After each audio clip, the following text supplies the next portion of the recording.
चलिए कोई बात नहीं है।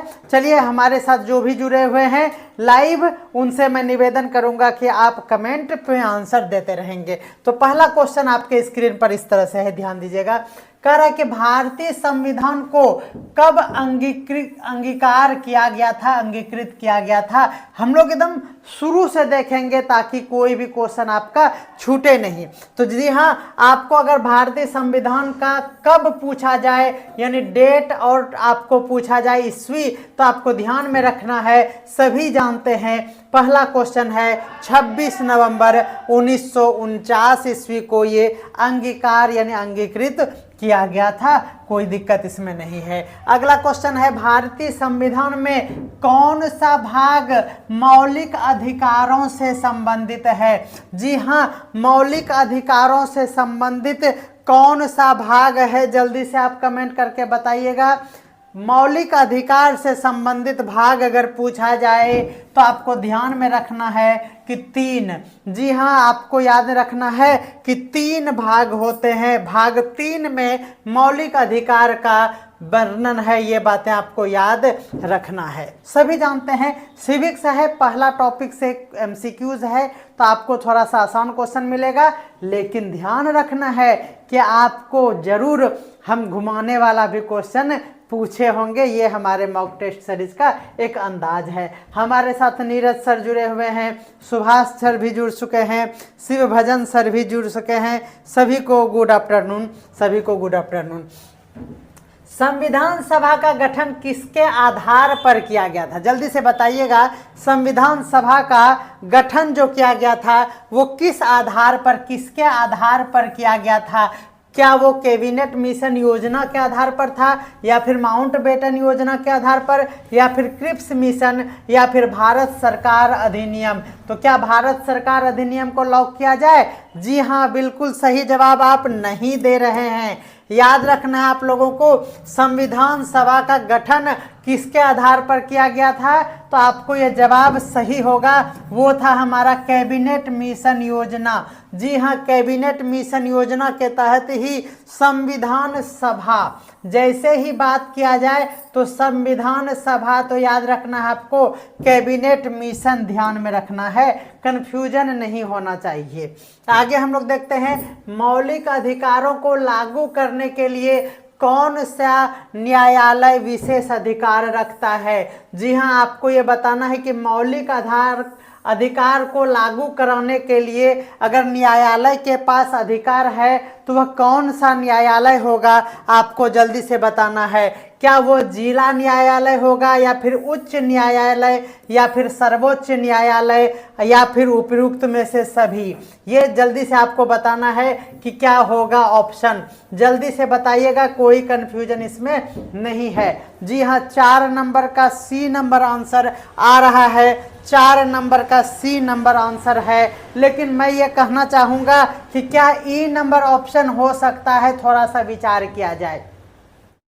ई नंबर पर नीरज सर विचार कीजिए, प्रशांत सर आप भी थोड़ा ई नंबर पर फोकस अगर करेंगे तो क्या उच्च न्यायालय भी, तो बिल्कुल सही जवाब होगा ये उच्च न्यायालय भी और सर्वोच्च न्यायालय भी, यानी ई नंबर हो सकता है, बिल्कुल नहीं, ई नंबर ही आपका सही जवाब है। ये उच्च न्यायालय भी कर सकता है और सर्वोच्च न्यायालय तो करेगा ही।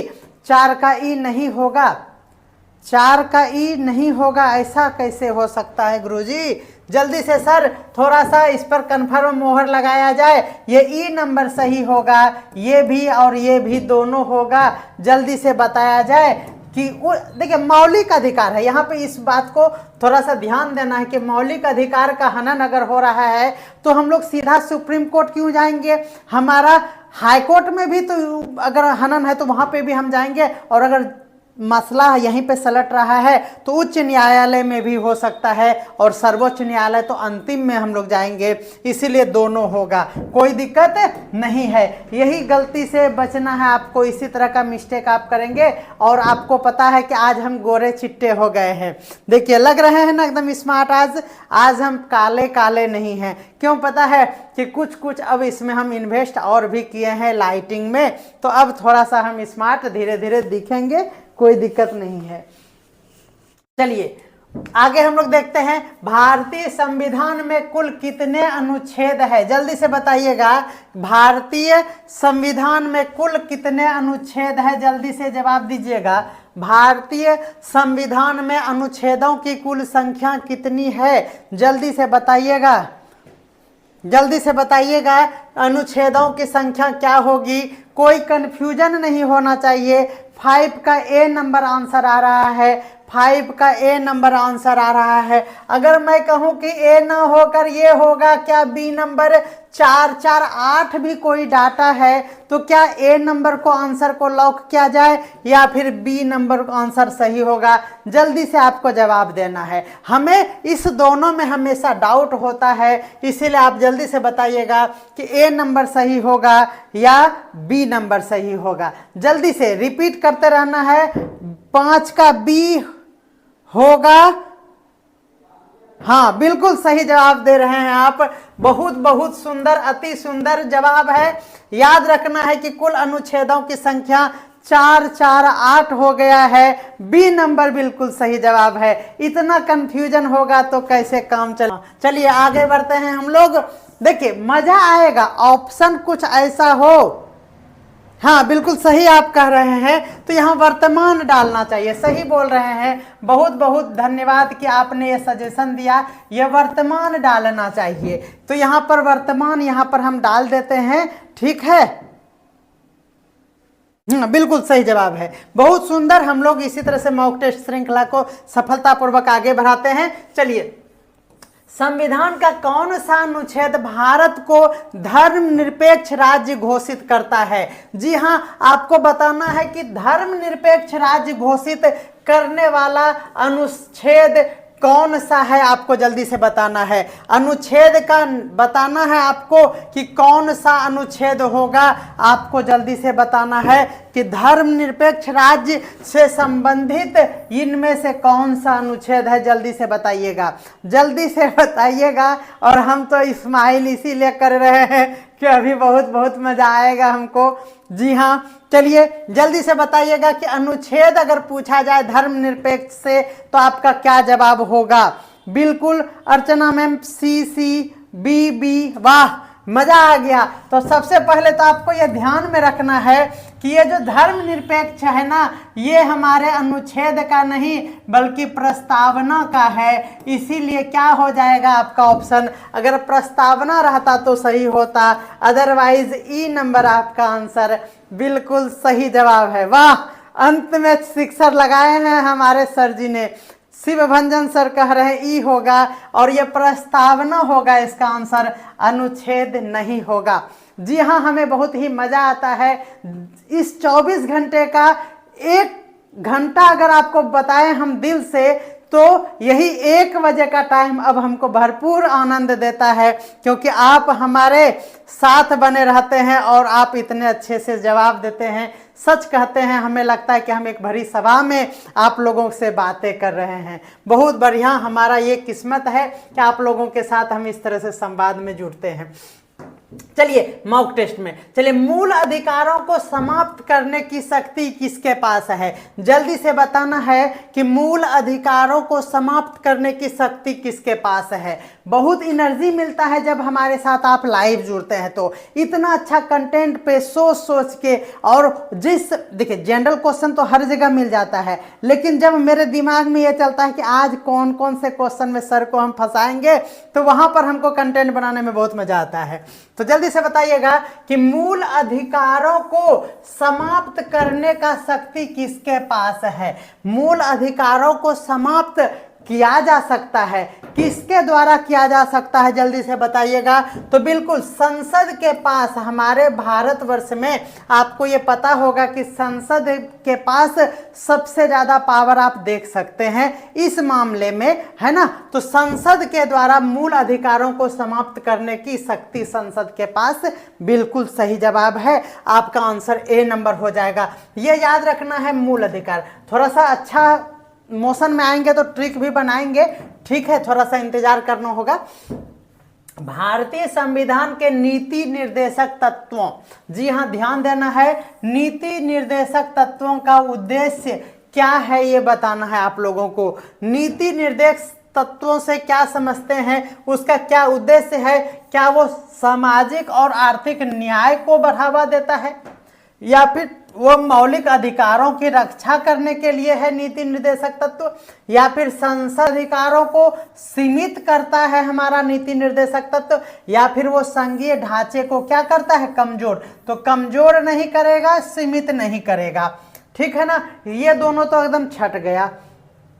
8 नंबर का ए नंबर आंसर आ भी गया। बहुत बढ़िया, बहुत सुंदर, अति सुंदर। तो ये हमारा ए नंबर होगा।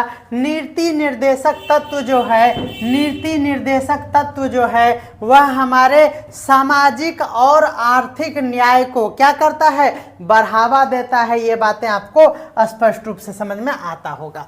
चलिए आगे बढ़ते हैं हम लोग। करा कि भारतीय संविधान का सबसे लंबा भाग निम्न में से कौन सा है, जल्दी से बताना है कि भारतीय संविधान का सबसे लंबा भाग निम्नलिखित में से कौन सा है, आपको जल्दी से बताना है। जी हाँ, जल्दी से बताना है कि क्या वो सबसे लंबा भाग मूल अधिकार से संबंधित है, संघीय ढांचा से संबंधित है, क्या वो नीति निर्देशक तत्व है राज्य का, या फिर राज्य और केंद्र से संबंधित है। जल्दी से बताना है। आपको इसका जवाब जानना है तो ये होगा इसका ई नंबर। आपको ये पता होना चाहिए कि जो सबसे लंबा भाग है वह हमारा है केंद्र या फिर राज्य, केंद्र एवं राज्य की कार्य सूची। क्या याद रखना है, केंद्र एवं राज्य की जो कार्य सूची है ना, वो कार्य सूची ही सबसे लंबा भाग है। ये बातें यहाँ पर हमने आपको पीडीएफ में देने के लिए यहाँ पे अच्छे से राइट कर दिया है। तो याद रखना है आप लोगों को कि इसका सबसे लंबा भाग अगर पूछा जाए तो केंद्र और राज्य की कार्य सूची जो है वही हमारे संविधान का सबसे लंबा भाग है। ये बातें आपको स्पष्ट रूप से समझ में आ रहा होगा।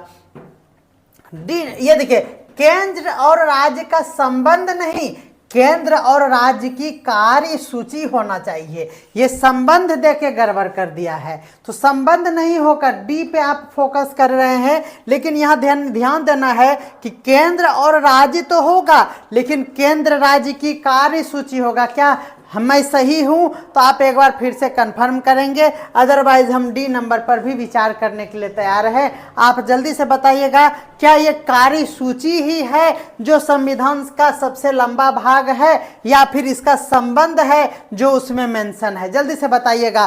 क्या हमारा आंसर ई नंबर सही नहीं है? जल्दी से आप कमेंट करके बताइए। अगर कोई तर्क है तो आप जरूर हमें कमेंट में लिखकर बताइए। अगला हम लोग देखते हैं संविधान संशोधन की प्रक्रिया।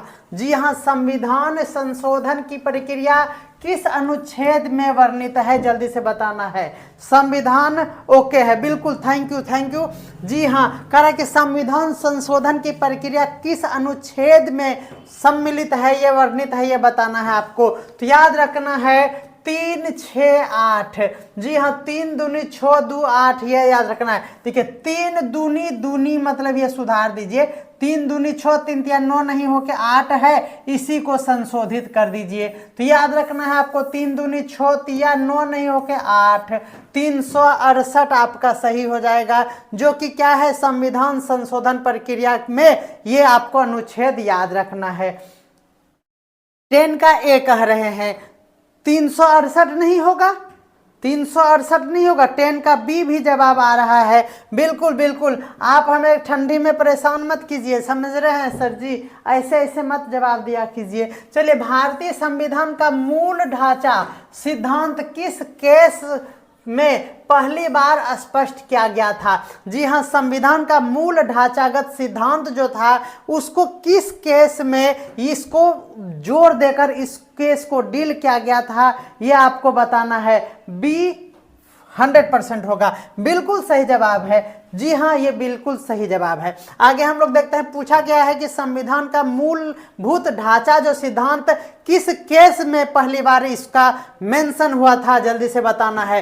ये याद रखना आपको, ये केस वाला क्वेश्चन है, 4-5 ठो इधर उधर तैरते रहता है, ये आपको ध्यान में रखना है। सभी जानते हैं Keshavananda Bharti case.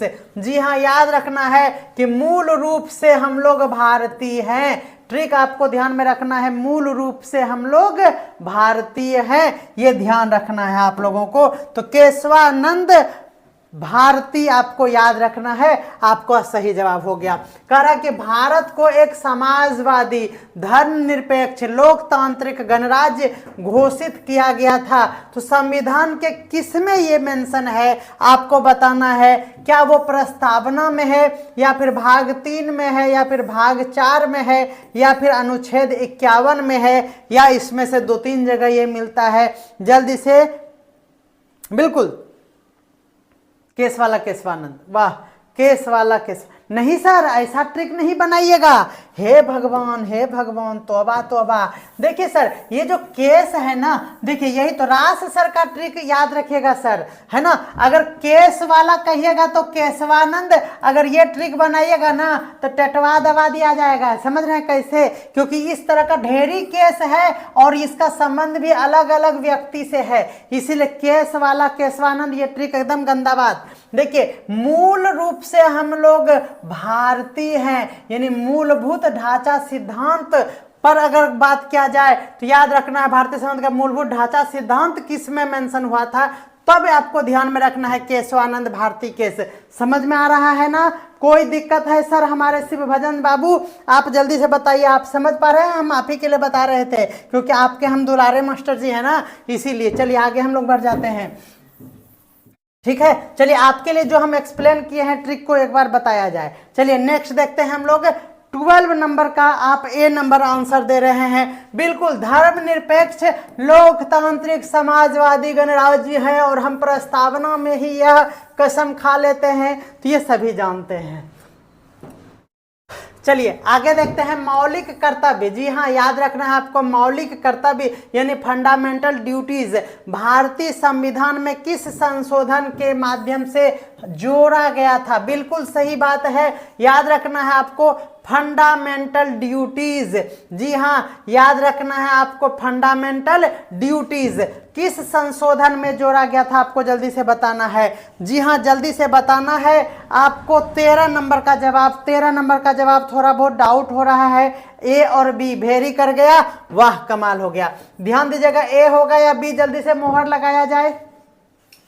Fundamental duties की अगर हम बात करेंगे तो आपको यह ध्यान में रखना है कि हम लोग 24 घंटा ड्यूटी करते हैं। सही बात है कि नहीं?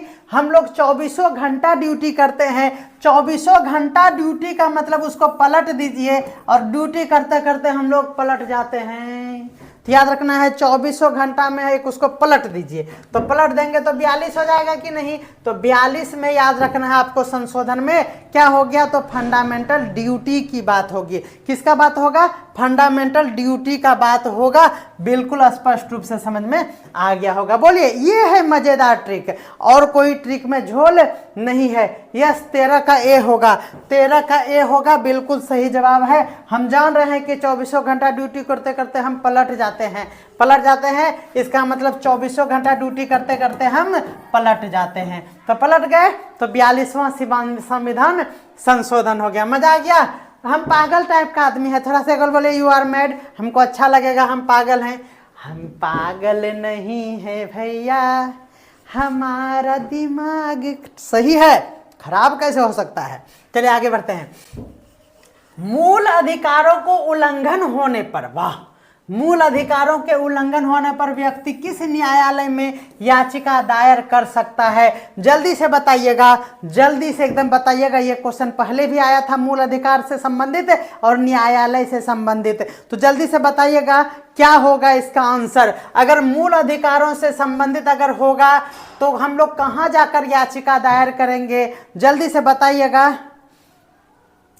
जी हाँ, जल्दी से बताएगा। तो अभी जस्ट बताए थे कि अगर मूल अधिकारों का हनन होगा तो हम सुप्रीम कोर्ट जाएंगे, दिल्ली जाएंगे, मारेंगे, कंटाप झाड़ देंगे, हम लोग तुरंत जाएंगे अपना हाई कोर्ट, और हाई कोर्ट में भी अगर नहीं हमको गुदानेगा ना, तब हम सुप्रीम कोर्ट का दरवाजा खटखटाएंगे। यानी ये हो जाएगा बी और सी, दैट मीन्स ई नंबर आपका ऑप्शन बिल्कुल सही जवाब है, बिल्कुल बेहतरीन जवाब है। आगे हम लोग बढ़ते हैं। आपको ट्रिक से भी याद होगा, एक भी क्वेश्चन गलत नहीं होगा, एकदम चैलेंज आपको। तो हम ये कहेंगे ना कि हाथ जोड़ के आपके यहाँ जो भी कंपटीशन की तैयारी करने वाले बच्चे हैं ना, उनको भी ये वीडियो वीडियो दीजिए और उनको बोलिए कि राज सर का क्लास करो, कोई कन्फ्यूजन नहीं होगा और 1 साल में नौकरी पक्की। हमारा भले नहीं हुआ क्योंकि हमारा दिमाग यही सब में चलते रह गया, पढ़ना कुछ था, पढ़ते रहे कुछ, तो इसीलिए गड़बड़ा गया मेरा जिंदगी, है ना। और बैंकिंग का तैयारी करने के कारण क्या हुआ कि मेरा क्या हो गया कि पहले हम बहुत दूर तक इंटरव्यू तक पहुँचे और फिर बाद में जब SSC रेलवे सबका वैकेंसी हुआ तो मने नहीं लगने लगा और पप्पा बिहार करा दिया ना, तो इसीलिए थोड़ा सा गड़बड़ा गया और मेरा भी मन नहीं करता था जॉब वॉब करने का, इंजॉय करने का मन करता इसीलिए से। तो इसीलिए ध्यान रखना है कि ये एकदम कंपटीशन लेवल का है, जो भी बच्चा एकदम उसको याद नहीं हो रहा ना, मेरा कैप्सूल दे दीजिए, ठीक है ना। चलिए, संविधान सभा के अस्थाई अध्यक्ष सभी जानते हैं कि राजेंद्र बाबू थे, इसमें कोई दिक्कत नहीं है, अस्थाई अध्यक्ष। चलिए, संविधान का कौन सा भाग राजनीति निर्देशक तत्वों से संबंधित है? जी हाँ, आपको ध्यान में रखना है कि कौन सा भाग आपको राजनीति निर्देशक तत्व, ध्यान रखना है कि अगर भाग पूछे तो याद रखना है कि जब आपको भाग निर्देशक की बात किया जाए तो आपको याद रखना है कौन सा आंसर होगा, सी नंबर आंसर बिल्कुल सही हो रहा है, भाग 4। जी हाँ, भाग 4 जो है वह नीति निर्देशक तत्व आपको ध्यान में रखना है। देखिए, निर्देश दे रहे हैं कि तुम 4 काम ही करना। जी हाँ, तुमको हम सिखा दे रहे हैं, निर्देश दे रहे हैं कि आपको क्या काम करना है, बस 4 ठो काम कर लेना है, ठीक है ना, 5वां काम नहीं करना है। तो आपको भाग 4 याद रखना है, नीति निर्देशक तत्व से संबंधित। अगला है, न्यायपालिका की स्वतंत्रता किस अनुच्छेद में सुनिश्चित की गई है? न्यायपालिका की जो स्वतंत्रता है उसको किस अनुच्छेद में सुनिश्चित किया गया है, ये आपको जल्दी से बताना है। न्यायपालिका के बारे में वर्णन आपको कहाँ कहाँ मिलता है, आपको ये पूरा ध्यान में रखना होगा। आपको 17 नंबर का जवाब देना है, 17 नंबर का जवाब आप जल्दी से दीजिए। न्यायपालिका की स्वतंत्रता किस अनुच्छेद में सुनिश्चित की गई है, जल्दी से आपको बताना है इसका जवाब। तो आपको ये ध्यान में रखना है कि न्यायपालिका के लिए आपको याद रखना है 50 भी और 32 भी, ये दोनों ध्यान में रखना है। इसका मतलब ये हो गया कि अनुच्छेद 32 में भी है न्यायपालिका की स्वतंत्रता और अनुच्छेद 50 में भी है। क्या सही या जवाब है या नहीं? आप 17 का सिर्फ बी पर जा रहे हैं, आप जल्दी से बताइए 17 का बी होगा या ए और बी दोनों होगा, जल्दी से बता दीजिए। न्यायपालिका की स्वतंत्रता की अगर हम बात करेंगे तो 32 तो कंफर्म है, क्या 50 में भी कुछ कुछ संबंध है न्यायपालिका की स्वतंत्रता के बारे में? बिल्कुल सही जवाब आप दे रहे हैं। तो दोनों याद रखना है आपको, 32 और 50, यानी ई नंबर आपका ऑप्शन बिल्कुल सही होगा, बिल्कुल सही जवाब है।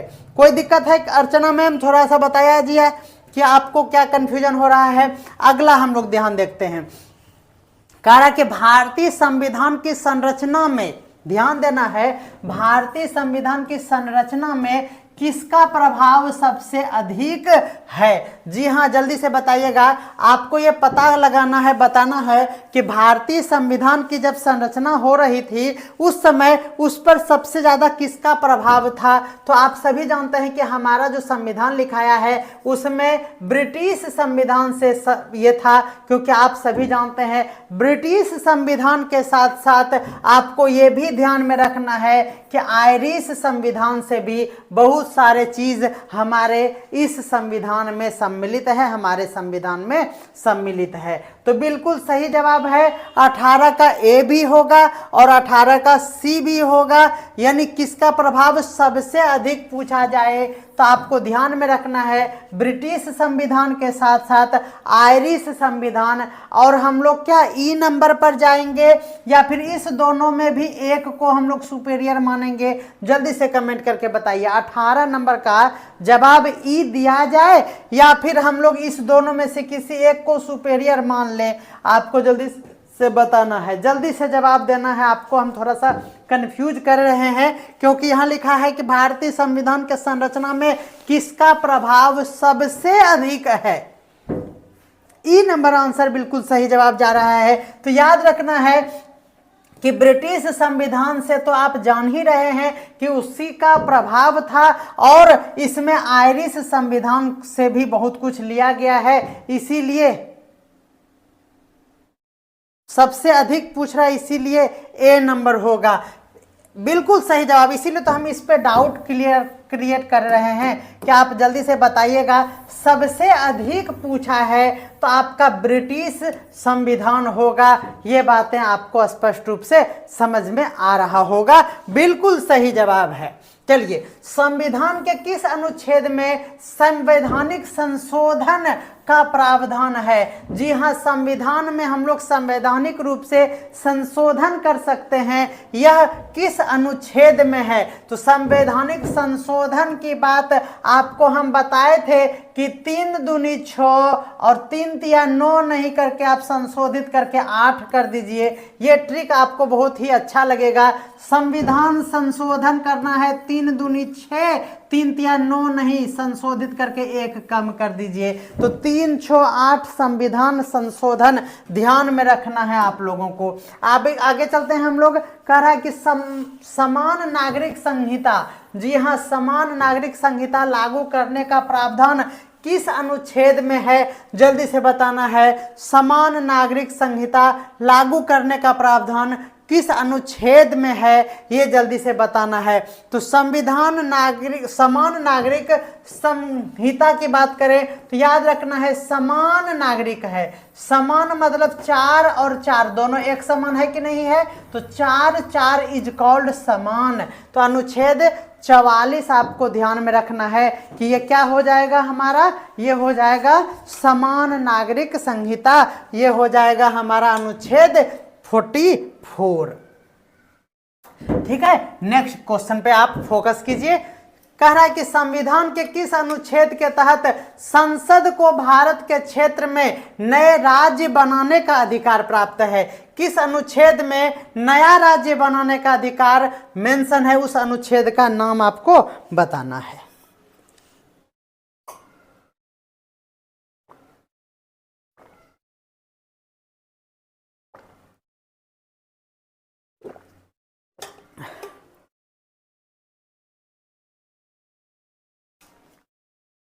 तोबा तोबा, ई नंबर आंसर बोल रहा था, ए नंबर भी आंसर बोल रहे हैं। बच्चा को डरा रहे हैं। 21 नंबर का बताइए। ए नहीं होगा, ई होगा। हे प्रभु, हे हरिनाथम, ये क्या हुआ? देखिए, जब भी बात किया जाए किसका, नया राज्य बनाना है, हम बोलेंगे कि नीतीश बाबू नया राज्य बनाना है, तो जाओ 2-3 ठो राज्य बना लो। कै ठो बना लो? 2-3 ठो। बोला नहीं, हमको 3-4 ठो राज्य बनाना है। 2-3 से काम नहीं चलेगा, 3-4 ठो राज्य बनाना पड़ेगा। नीतीश बाबू समझ में आ रहा ना? आप 6-7 बार नहीं 17 बार आप पलटी मारिएगा तो 2-3 से काम नहीं चलेगा, 3 और 4 बार बनाना पड़ेगा, आपको ध्यान में रखना है। तो 3 और 4 होगा, याद रखना आप लोगों को। 3 और 4 में जो है आपको ध्यान में रखना है कि राज्य नया बनाना है। याद रखना है कि अनुच्छेद के तहत संसद को भारत के क्षेत्र में नया राज्य बनाने का अधिकार, अनुच्छेद नंबर 3 और 4। जी हाँ, ABCD सब है रे बा। हम तो ये कह रहे हैं कि 3 और 4 होगा, यानी ई नंबर ऑप्शन बिल्कुल सही है। अगर आप 2 और 5 को भी कह रहे हैं तो बिल्कुल सही जवाब नहीं है। आपका आंसर ई नंबर जा रहा है। 3 और 4 जल्दी से बताया जाए, क्या 3 और 4 ही होगा? अनुच्छेद 2 नहीं होगा और 5 भी नहीं होगा, राइट? जल्दी से बताइए कि ये बी और सी होगा कि नहीं। टाइप कीजिए बी और सी। ठीक है, करा कि भारत में संसद को विशेष अधिकार, याद रखना है, संसद के विशेषाधिकार का उल्लेख किस अनुच्छेद में है? जी हाँ, जल्दी से बताना है। संसद के विशेषाधिकार, जी हाँ, संसद के विशेषाधिकार का उल्लेख किस अनुच्छेद में है आपको बताना है। जी हाँ, जल्दी से बताना है। संसद के विशेषाधिकार की अगर बात करें तो 105 याद रखना है और 194 याद रखना है। ये दोनों आपको ध्यान में रखना होगा, 105 भी और 194 भी। इसका मतलब ये हो गया कि हमारा ए और बी दोनों सही है। ए और बी के लिए हम लोगों का आंसर ई नंबर बिल्कुल सही है और ई नंबर ही आप लोगों का सही है और ई नंबर का ही हमारे इस क्लास सेशन में उद्देश्य रहता है कि आपको इस तरह के क्वेश्चंस दिया जाए जो कि आप थोड़ा सा कंफ्यूज रहें ई नंबर के चलते, जो भी हम लोग परेशान होते हैं एग्जाम में। भारतीय संविधान का कौन सा संशोधन न्यायिक समीक्षा, ध्यान देना है ये वर्ड, न्यायिक समीक्षा के अधिकार को सीमित करता है। ये बताना है कि कौन सा संशोधन के तहत न्यायिक समीक्षा का जो अधिकार था वो सीमित करता है, उसको कंट्रोल कर लेता है। तो ये बातें ध्यान रखना है कि न्यायिक समीक्षा भी आपको ध्यान में रखना है कि जब आपके साथ 24 घंटा काम लिया जाएगा तो आप पलट दिए थे, याद है, और पलट दिए थे, इसका मतलब ये हुआ कि आप समीक्षा कर रहे हैं पलट के कि क्या करें समझ में नहीं आ रहा है। तो 24 घंटा ड्यूटी था और ड्यूटी को जब पलट दिए थे तो 42 हो गया था और यहाँ न्यायिक समीक्षा भी यही करना है कि क्यों आखिर हम ड्यूटी को पलट दिए थे। तो 42वां संविधान संशोधन आपको ये बातें ध्यान रखना है, कोई दिक्कत नहीं है। ये 42 आपका सही आंसर है। भारत के किस भाग में भारत ने संविधान के किस भाग में इमरजेंसी प्रावधान का उल्लेख है? जल्दी से बताना है। इमरजेंसी प्रावधान, जी हाँ, इमरजेंसी प्रावधान का किस भाग में उल्लेख है ये आपको बताना है। देखिए ये भाग हमारा है, कौन सा भाग है? तो ये है हमारा 18। जी हाँ, ये भाग है हमारा 18। जल्दी से आपको ध्यान में रखना है कि इमरजेंसी जो है वह याद रखना है आपको, शाम में 18 बजे याद रखना है आपको इमरजेंसी। ट्रिक में भी प्राण प्रतिष्ठा करवा देते हैं आप प्यारे सर, वाह, सही बात है। चलिए इमरजेंसी ध्यान रखना है, इमरजेंसी का प्रावधान आपको याद रखना है कि शाम में इमरजेंसी याद रखना है आपको। शाम में कितने बजे? ये 6 बजे है और 18 बजे याद रखना है। हमारे इंदिरा गांधी जी के द्वारा आपको ध्यान में रखना है कि 18 बजे यानी शाम के 6 बजे 18 भाग आपको ध्यान में रखना है। आगे हम लोग बढ़ते हैं। नेक्स्ट है हमारा कि भारत संसदीय विशेषाधिकारों का उल्लंघन करने पर कौन सी कार्रवाई हो सकती है, ये बताना है आपको। अगर संसदीय विशेषाधिकार का हनन उल्लंघन होता है तो कौन सा कार्रवाई होगा?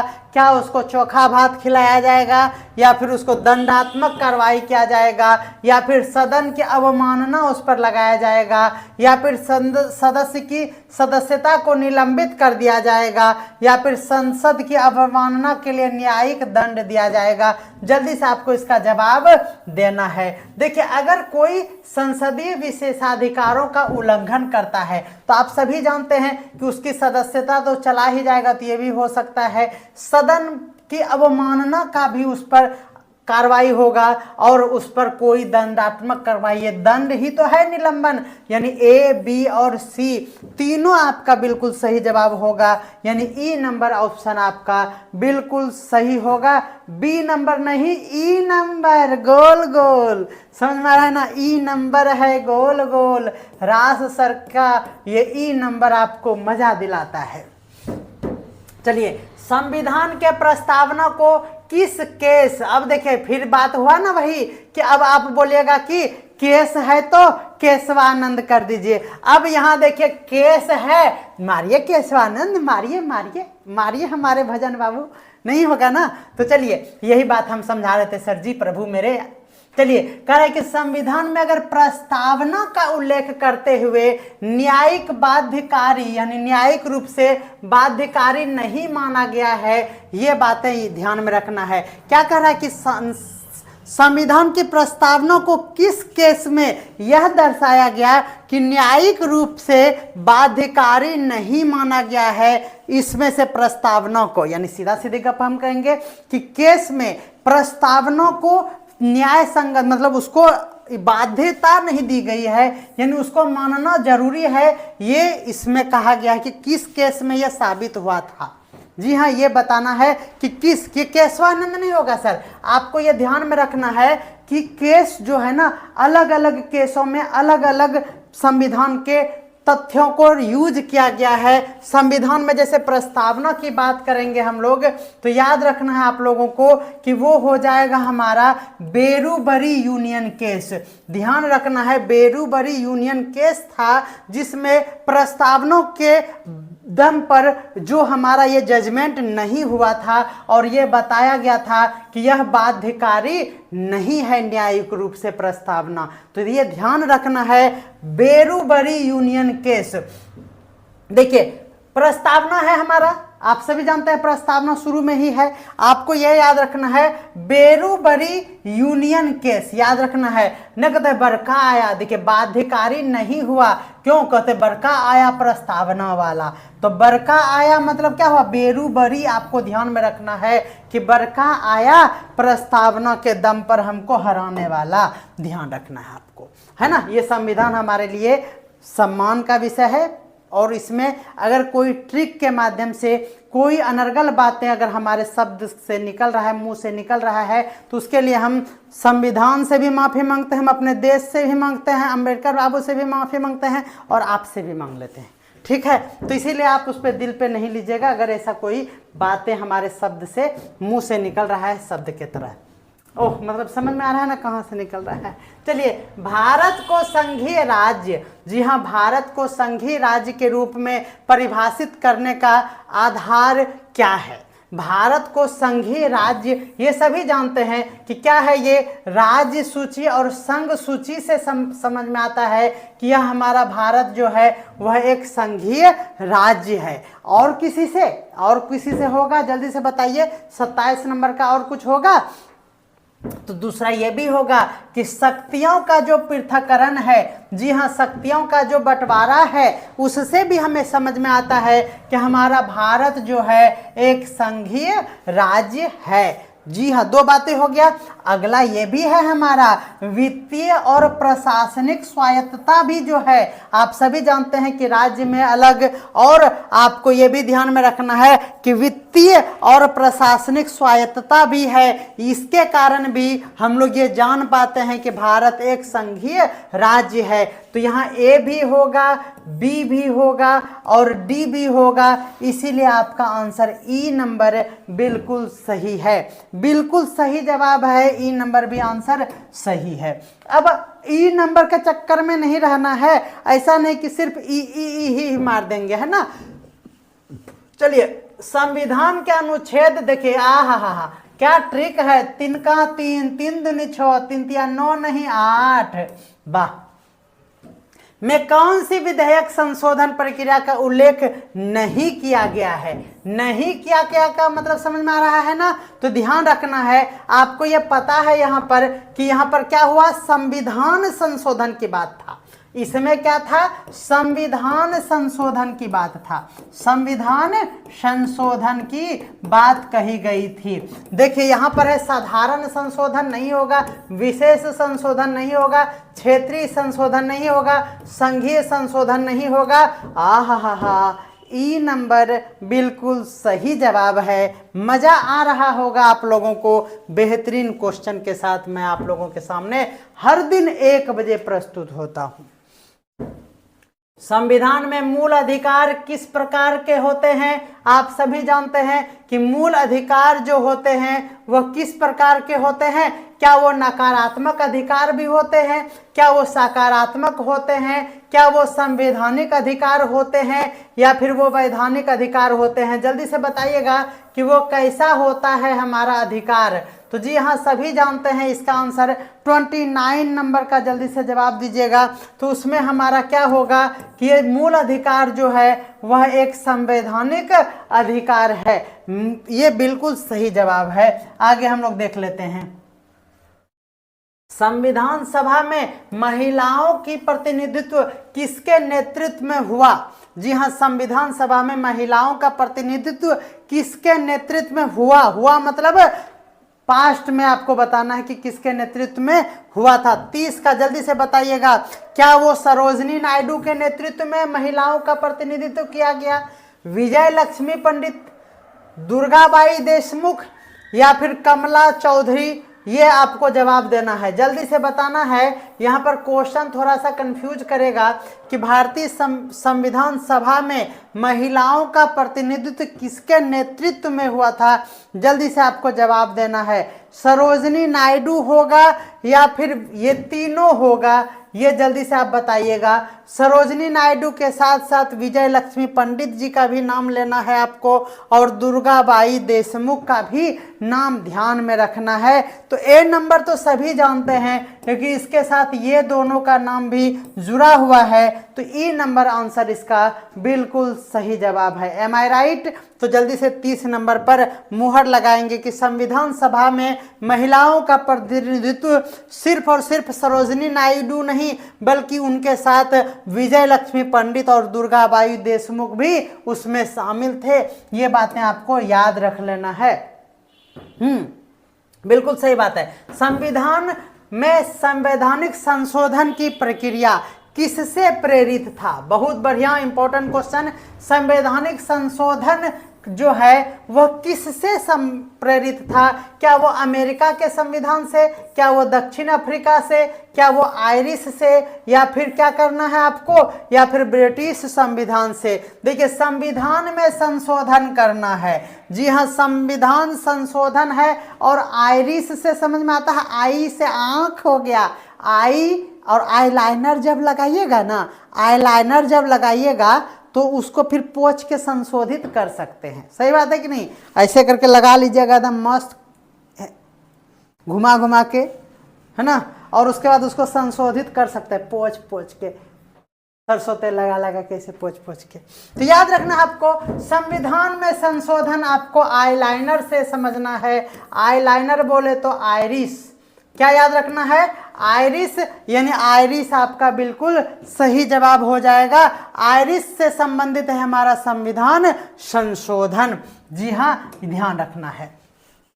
आगे देखना है, संविधान के किस अनुच्छेद में राष्ट्रीय आपातकाल की घोषणा का प्रावधान है? राष्ट्रीय आपातकाल की अनुच्छेद अगर पूछा जाए तो आपको ध्यान रखना है 352। क्या याद रखना? अनुच्छेद में 352 आपको याद रखना है। राष्ट्रीय आपातकाल की बात करें तो 352 आपको ध्यान में, 356 है, क्या कह रहे हैं आप? 356 होगा या 352? जल्दी से बताइएगा, 356 होगा या 352? 352 होगा सर। चलिए आगे देखते हैं। कह रहा है कि अध्यक्षीय शासन प्रणाली का उल्लेख भारतीय संविधान के किस प्रावधान में है, यानी किस अनुच्छेद में है? जी हाँ, अध्यक्षीय शासन प्रणाली का उल्लेख किस में है? तो ये याद रखना आप लोग को 356। इधर भी हमारा 352 था, ध्यान में रखना है, और 356 में जो है वह अध्यक्षीय याद रखना है। अगर आपको अध्यक्ष बनना है तो 56 इंची का सीना रखना पड़ेगा, ठीक है ना। यदि आपको क्या बनना है, अध्यक्ष बनना है, तो आपको 56 इंची का सीना रखना पड़ेगा। ध्यान रखना है 356। चलिए आगे हम लोग देखते हैं। अगला है हमारा, संविधान का संरक्षक किसे कहा गया है? तो सभी जानते हैं कि सर्वोच्च न्यायालय जो है वो संविधान के संरक्षण के रूप में कार्य कर रहे हैं। भारतीय संविधान में संघीय ढांचे का उल्लेख किस सूची में है? तो संघीय ढांचा जो है वह तीनों सूची का, राज्य सूची, संघ सूची और समवर्ती सूची, तीनों का हिस्सा है। इसीलिए आपका ई नंबर आंसर बिल्कुल सही है। आगे हम लोग देखते हैं। कह रहा है कि विधायिका और कार्यपालिका के बीच संतुलन बनाए रखने का कार्य किसके द्वारा किया जाता है? जी हाँ, विधायिका और कार्यपालिका के बीच संतुलन बनाए रखने का कार्य कौन करता है? तो सभी जानते हैं विधायिका और कार्यपालिका के बीच संबंध की अगर बात करें, संतुलन की बात करें, तो वो है हमारे सर्वोच्च न्यायालय। अगला है हमारा संविधान के किस अनुच्छेद में पंचायती राज व्यवस्था, जी हाँ, किस अनुच्छेद में पंचायती राज व्यवस्था आपको ध्यान में रखना है। तो याद रखना है कि अगर तुम ABC करेगा, आहा, क्या है, याद रखना आपको, यदि तुम ABC करेगा, ABC मतलब क्या हुआ, 2, 4 और 3, ध्यान में रखना है 2, 4 और 3, 240 वोल्ट नहीं 243 वोल्ट आपको याद रखना है। और ABC करेगा तो पंचायती बैठा देंगे, A, B और C 243 ये सभी होगा, यानी आपका ई नंबर आंसर बिल्कुल सही जवाब है, कोई दिक्कत नहीं है। पंचायती राज संस्थाओं की बात अगर होगा तो याद रखना है 243 ABC। राज्यपाल को किस अनुच्छेद के तहत विधानसभा भंग करने का एकाधिकार प्राप्त है, ये बताना है आपको। राज्यपाल को किस अनुच्छेद के तहत विधानसभा को भंग करने का अधिकार प्राप्त है, तो याद रखना है 17(4), जी हाँ 174 याद रखना है। राज्यपाल, जी हाँ आपको ध्यान में रखना है कि राज्यपाल जो है 17(4 ध्यान में रखना है कि वो विधानसभा को क्या करेगा, भंग कर सकता है, कोई दिक्कत है। चलिए आगे हम लोग देखते हैं 39 नंबर का जवाब दीजिएगा। कह रहा है कि समानता का अधिकार, जी हाँ जल्दी से बताना है, समानता का अधिकार संविधान के किस अनुच्छेद में उल्लिखित है। जी हाँ, समानता का अधिकार हम बताए थे आप लोगों को, याद रखना है 14, 15, 16, 17, जी हाँ याद रखना है आपको। समानता का अधिकार अगर बात करें तो याद रखना है कि अनुच्छेद 14, अनुच्छेद 15, अनुच्छेद 16 और उसके साथ साथ 17, ये लगातार जो है वो समानता के अधिकार को वर्णन करने वाला है, ये बातें भी आपको ध्यान में रखना है। ए नंबर आंसर आपका जा रहा है। समानता का अधिकार सिर्फ अनुच्छेद 14 आप कह रहे हैं, क्या सही है, जल्दी से बताइएगा, जल्दी से आप जवाब दीजिएगा। क्या ये तीनों में समानता का अधिकार नहीं है, 14 में, 15 में और 16 और 17 में? तो बिल्कुल सही जवाब है, ई नंबर आंसर इसका बिल्कुल सही होगा, चिंता करने की कोई बात नहीं है। आगे हम लोग देखते हैं मूल अधिकारों को निलंबित करने की शक्ति किसके पास है। मूल अधिकारों को निलंबित करने की शक्ति किसके पास है, जल्दी से बताना है। तो अभी जस्ट आया था, मूल अधिकारों को निलंबित कौन कर सकता है, राष्ट्रपति नहीं संसद कर सकता है, सही या गलत, जल्दी से बताइएगा, राष्ट्रपति होगा या संसद, जल्दी से बताना है। मूल अधिकारों को निलंबित करने की शक्ति किसके पास है, जल्दी से बताइएगा, संसद के पास, बिल्कुल अभी जस्ट ये क्वेश्चन गुजरा था। ध्यान देना है, भारतीय संविधान में समाजवाद, जी हाँ समाजवाद शब्द किस संशोधन के तहत जोड़ा गया था। समाजवाद की बात करें तो आपको ध्यान में रखना है 42वां संविधान संशोधन के साथ समाजवाद शब्द को जोड़ा गया था, ये बातें स्पष्ट रूप से आपको समझ में आ गया है। न्यायिक सक्रियता, जी हाँ का मुख्य उद्देश्य निम्नलिखित में से क्या है, जल्दी से बताना है। न्यायिक सक्रियता की अगर बात करें तो आपको ध्यान रखना है कि न्यायिक सक्रियता में नागरिकों के अधिकारों की रक्षा करना ये सम्मिलित है, ये बातें ध्यान में रखना है आप लोगों को। आगे हम लोग देखते हैं संविधान में मौलिक कर्तव्यों की बात अगर की जाए तो आपको ध्यान में रखना है कि मौलिक कर्तव्यों में अगर भाग पूछा जाए, जी हाँ भाग पूछा जाए तो आपको याद रखना है भाग 4, अभी 4 तो आया था और 4 में भी आपको ए ध्यान में रखना है। भाग 4 का ट्रिक बता दिए थे, 4A आपको ध्यान में रखना है, भाग 4A होगा, 4 नहीं 4 अगर है और 4A है तो याद रखना है भाग 4 का ए में आपको ध्यान में रखना है, ठीक है ना। कोई दिक्कत है तो बताइएगा हमारे सर जी, बिल्कुल सही जवाब है। भारत का महाधिवक्ता, जी हाँ संविधान के किस अनुच्छेद में वर्णित है, इनके बारे में, जी हाँ याद रखना है आपको, महाधिवक्ता याद रखना आपको 7 और 6, जी हाँ महाधिवक्ता याद रखना आपको 7 या फिर 6 यानी 76 आपको ध्यान में रखना है महाधिवक्ता के लिए। जी हाँ। नेक्स्ट हम लोग देखते हैं संवैधानिक आपातकाल लागू करने पर राष्ट्रपति किसकी सलाह पर यह कार्य करेगा। तो आपातकाल लागू अगर करना है तो आपको ध्यान में रखना है कि वह कैबिनेट का मीटिंग बुलाएगा और कैबिनेट से सलाह लेकर ही वह आपातकाल को लागू करेंगे।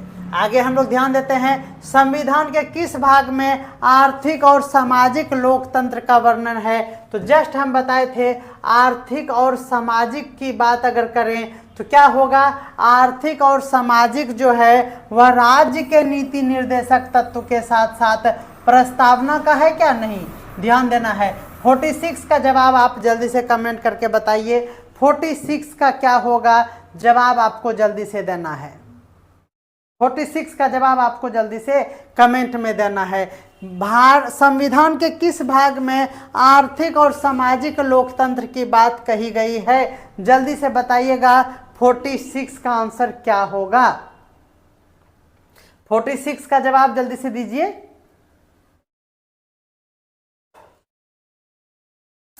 एक भी आंसर नहीं आ रहा है सही, जल्दी से जवाब दीजिएगा। 44 का 46 का जवाब देना है।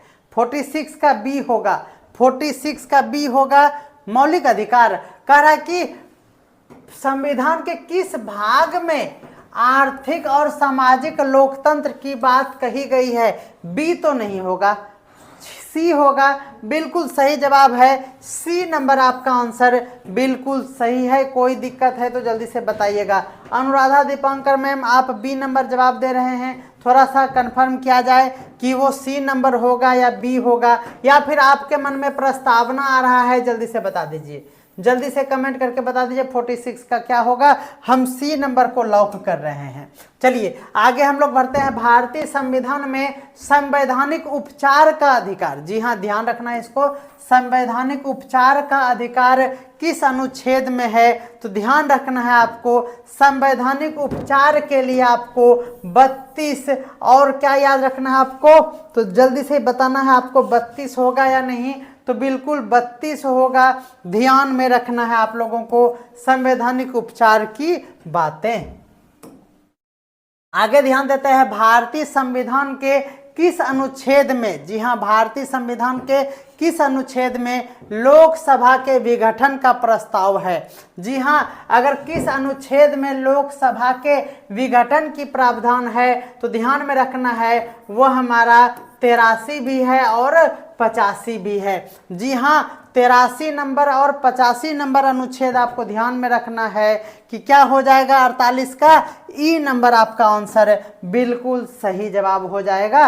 और 47 का ई नंबर आंसर, 47 का ई होगा।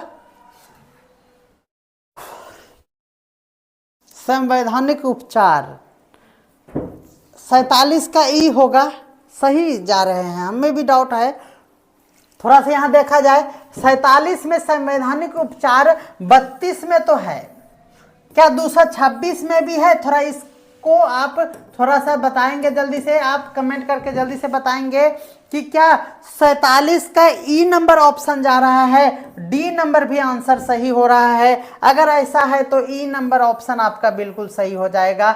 आप जल्दी से इस पर थोड़ा सा मुहर लगाएंगे और हमें कमेंट करके इसका जवाब देंगे, ठीक है। 47 पे थोड़ा सा एक बार पुनर्विचार किया जाए। जी हाँ, पुनर्विचार आयोग पर उसे भेजा जाए। आयोगों के गठन का प्रावधान संविधान के किस भाग में है, तो आपको बता दिए हैं, पहले एक बार क्वेश्चन आया है, याद रखना है आपको 14 भाग 14 जो है वह क्या है हमारा, तो आयोग के गठन से संबंधित है। भाग 47 का ई होगा, बिल्कुल सही जवाब दे रहे हैं, बिल्कुल सही जवाब है आपका, बिल्कुल। इसको थोड़ा सा बहुत बढ़िया, आप लोगों का ये सहयोग बहुत ही आनंद देता है, बिल्कुल सही जवाब आप कह रहे हैं। यहाँ पे थोड़ा सा कंफ्यूजन रह गया था, तो दोनों होगा। संवैधानिक उपचार की बात है, पहले आपको 32 mg याद रखना है उपचार के लिए, और उसके बाद 226 mg का कैप्सूल आपको देना होगा, तो संवैधानिक उपचार हो जाएगा। तो याद रखना आपको ई नंबर आंसर बिल्कुल सही है। 9 का बी है। और बहुत बहुत आनंद के साथ हम ये 50 नंबर क्वेश्चन तक पहुंच पाते हैं और हमें बहुत ही ज़्यादा प्रसन्नता होती है जब हम लोग 50 नंबर तक सफलतापूर्वक पहुंच जाते हैं। किसी किसी दिन क्या क्या हो जाता है समझ में आता ही है। और आज हम गोरे चिट्टे भी लग रहे हैं। दीपांकर मैम प्रणाम आपको। हम गोरे चिट्टे आज लग रहे हैं कि नहीं? आज हम नहले बानी शैम्पू से, है ना, और कई दिन से नहीं चढ़ले हैं हम टेम्पू पे। तो जल्दी से बताइएगा आज हम गोरे क्यों लग रहे हैं? जल्दी से बताइएगा आज हम गोरे क्यों लग रहे हैं? क्या आपको ऑप्शन देते हैं। आज हम आपसे एक क्वेश्चन पूछते हैं, आपको ऑप्शन भी मिलेगा, आपको चिंता नहीं करना है। रास सर आज गोरे क्यों लग रहे हैं? क्योंकि इतना दिन से हम काले कल उठे लग रहे थे। ऑप्शन देंगे, ठीक है ना? जल्दी से ऑप्शन देखिएगा। क्या आज शैम्पू से नहाए हैं? पहला ऑप्शन है आपको, शैम्पू से नहाए हैं।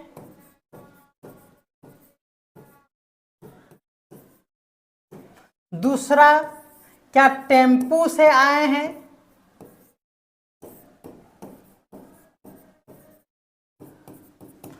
या फिर आपको ऑप्शन दे रहे हैं, क्या आज हम लाइट लगा लिए हैं अच्छा से, लाइट 8 मरकरी लगाए हैं आज।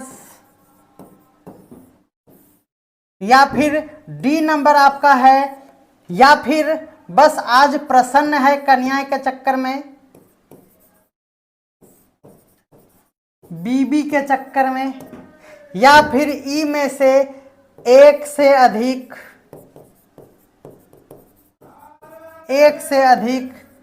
या इनमें से इसमें से कोई नहीं। जल्दी से आप कमेंट कीजिएगा। यह है हमारा 51 नंबर का प्रश्न। इससे पहले हम 50 नंबर पर आते हैं। कहा कि भारतीय संविधान का संरक्षक कौन होता है? तो ये रिपीट हो गया है क्वेश्चन, इसीलिए ये 50 नंबर रिपीट होने के कारण आपको ये बताना है 51 नंबर का जवाब। रास सर आज गोरे क्यों लग रहे हैं? क्या वो शैम्पू से नहाए हैं आज, या फिर वो टेम्पू से आए हैं? क्या वो लाइट 8 मरकरी आज लगाए हैं, ऐना चश्मा में भी देख सकते हैं?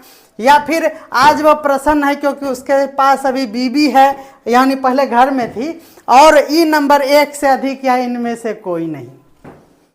हाँ, ई नंबर ऑप्शन सी और डी। हाँ, अबरी बार सही दे रहे हैं। हाँ, अबरी बार सही दे रहे हैं। अमर जी बता रहे हैं सी और डी।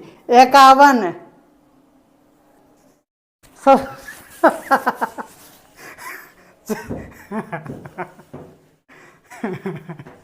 चलिए, हम नहीं सुधरेंगे और हम सुधरना भी नहीं चाहते हैं।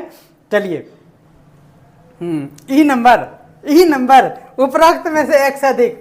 देखिए, शैम्पू से तो हम नहाए नहीं हैं क्योंकि ठंडी है, के दिमाग लगाएगा। ठीक है, टेम्पू पे चढ़े नहीं क्योंकि मेरे पास बाइक है। प्रसन्न है क्योंकि बीबी है। इधर आओ, ठीक है, अभी नहीं आएगी। वो अच्छी नहीं लग रही है, काली कलूठी लग रही है, हम गोरे लग रहे हैं ना। और आज मरकरी सक्सेसफुल हो गया है, लगा लिए हैं। 50 में आज 38 सही हुआ। वाह, बहुत बढ़िया। तो ये आपको ध्यान में रखना है कि इसका सी डी यानी ई नंबर आपका ऑप्शन बिल्कुल सही जवाब है। ठीक है, तो मिलते हैं अगले क्लास में जल्द ही। तो बहुत बढ़िया, आप लोग इसी तरह से सभी टेस्ट दिया कीजिए। और 38 बहुत शिव भजन सर कह रहे हैं कि हम बहुत कंफ्यूज हुए आज। बिल्कुल, हम पागल टाइप का ही मास्टर है और आपको कंफ्यूज करेंगे। अरे बंद करो उसको।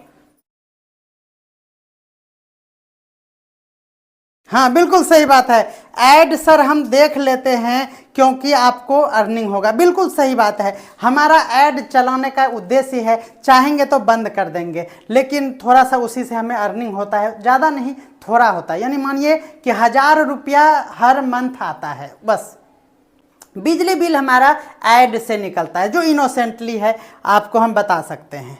मैं पूरा ऐड देखता हूँ। बहुत बहुत धन्यवाद। आप ऐड देखेंगे, थोड़ा सा बर्दाश्त करेंगे, जैसे टीवी में हम लोग फ्री डिश में करते हैं तो उससे अर्निंग होता है, इसीलिए स्किप ना करें, ये हमारा बहुत अच्छा सहयोग रहेगा। बाकी आप पढ़ाई कर रहे हैं तो हम प्रयास करेंगे कि ऐड को बंद भी कर देंगे। एग्जाम आने दीजिए ना, फिर ऐड भी नहीं चलेगा, आप टेंशन उसके लिए भी मत लीजिए, ठीक है ना। अभी थोड़ा सा एंजॉय कर लेंगे। मिलते हैं अगले क्लास में जल्दी। 1 घंटे का क्लास होता है, बिल्कुल अच्छा लगता है। ये सीरीज कंटिन्यू रहेगा।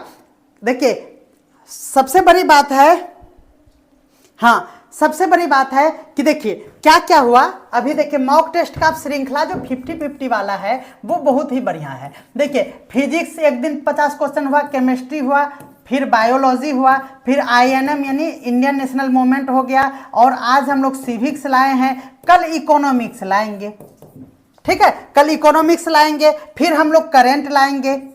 और जब ये 8 सब्जेक्ट हो जाएगा, इसमें मैथ नहीं इंक्लूड करेंगे, मैथ को हम लोग अलग से पढ़ेंगे, ठीक है ना, फिर गड़बड़ा जाएगा क्योंकि वो मॉक टेस्ट जैसा नहीं होता है। ये होगा फिर जैसे ही ये 8 सब्जेक्ट, देखिए 1 2 3 4 5 6 7, ये 7 फेरा के बाद फिर हम लोग 7 फेरा लगाएंगे, यानी फिर फिजिक्स का दूसरा चलेगा, इसका दूसरा चलेगा, दूसरा दूसरा दूसरा चलेगा, फिर रिपीट जब करेंगे तो तीसरा तीसरा तीसरा होगा, और थंबनेल पर आप इसी तरह से देख पाएंगे। देखिए आपको कोई कंफ्यूजन नहीं होगा।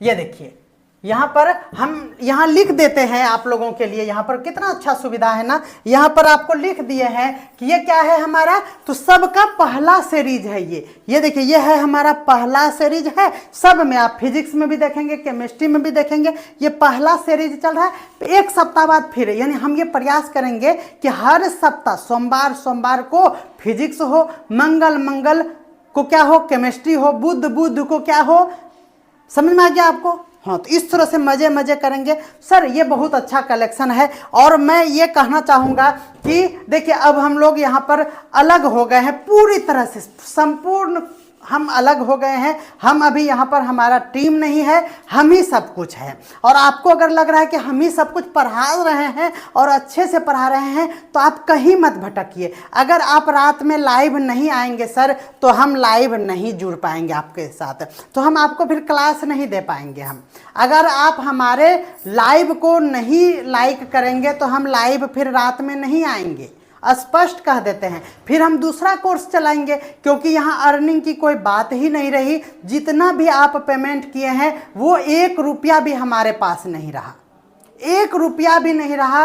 और हम अब यहाँ पर थोड़ा सा आर्थिक दबाव में जी रहे हैं। आपने देखा कि 1 महीने बाद हम मरकरी खरीद पाए हैं, तो इसीलिए रात में अगर हम लाइव आएंगे तो आप कम से कम, अब हम आपको निःशुल्क क्लास दे रहे हैं, ऐप पे भी फ्री एक्सेस दिए हैं, तो आप हमारे साथ लाइव जुड़िए सर, क्योंकि वहाँ पर भी आपको फ्री मिल रहा है। यूट्यूब पे कोई भी क्लास फ्री रहता है, किसी की ताकतें नहीं है कि उसको पेड कर सकते हैं। हम ओनली मेंबर्स करने का होगा तो, लेकिन वैसा होगा नहीं क्योंकि व्यूज़ भी हमको चाहिए, ऐड भी चलना ज़रूरी है। तो यहाँ पर वो सिर्फ बेवकूफ़ बनाया जाएगा कि ये सिर्फ ओनली पेड के लिए है। ओनली यूट्यूब का मतलब 100% फ्री, YouTube का मतलब 100% फ्री, और अगर है तो वो मेंबर है। और जब मेंबर कोई करेगा तो उसको 10 ठो व्यूज़ जाएगा। क्यों? क्योंकि वो 5वां आदमी देख ही नहीं पाएगा, तो व्यूज़ भी चाहिए क्योंकि हमारा तो मिलियन सब्सक्राइबर नहीं है। तो जब सब्सक्राइबर नहीं है तो ओनली मेंबर हम करेंगे नहीं, क्योंकि हमको व्यूज़ से भी पैसे मिलते हैं। तो हम पब्लिकली छोड़ेंगे और आपको बेवकूफ़ बनाएंगे कि हम ओनली मेंबर्स है। इसीलिए हम आपको ये कहेंगे कि हम हिम्मत तभी ना करेंगे। अभी 4 बजे भोर से ये 50 क्वेश्चन को कलेक्ट करने में हम सुबह 4 बजे से लगे थे, 12 बजे नहा कर खाना खाए हैं, विश्वास कीजिए। और ये मेहनत हम थ्योरी के लिए भी करना चाहते हैं। आपको हमने थ्योरी क्लास भी पढ़ाया था, INM का 2 थ्योरी पढ़ाए हैं, लेकिन लाइव नहीं जुड़े तो हम हिम्मत नहीं कर पाते हैं कि फिर से हम लाइव शाम में आए, क्योंकि उस टाइम में हम कहीं और जाएंगे तो हम 5-6 हज़ार का ट्यूशन पढ़ा लेते हैं सर, ठीक है ना। इसीलिए हम शाम में अगर उसको छोड़कर आपके साथ लाइव जुड़ेंगे तो आप हमारे साथ लाइव नहीं आते हैं तो हमें लगता है कि उधर तो लॉस हुआ ही, इधर भी कोई प्रॉफिट नहीं हुआ। इसीलिए हमारी दर्द भावनाओं को समझें और हमारे साथ लाइव जुड़े। हम आपको पार लगवाएंगे, आप ये विश्वास कीजिए। हमारा 5-5 बुक आ गया है, मिनिमम कॉस्ट पे आ गया है। अब क्या कहूँ, हनुमान जी के जैसा दिल दिखाऊँ चीर के? नहीं दिखाएंगे, कन्या है अभी। चलिए बाय बाय सभी को। हमारी भावनाओं को जरूर समझेंगे आप।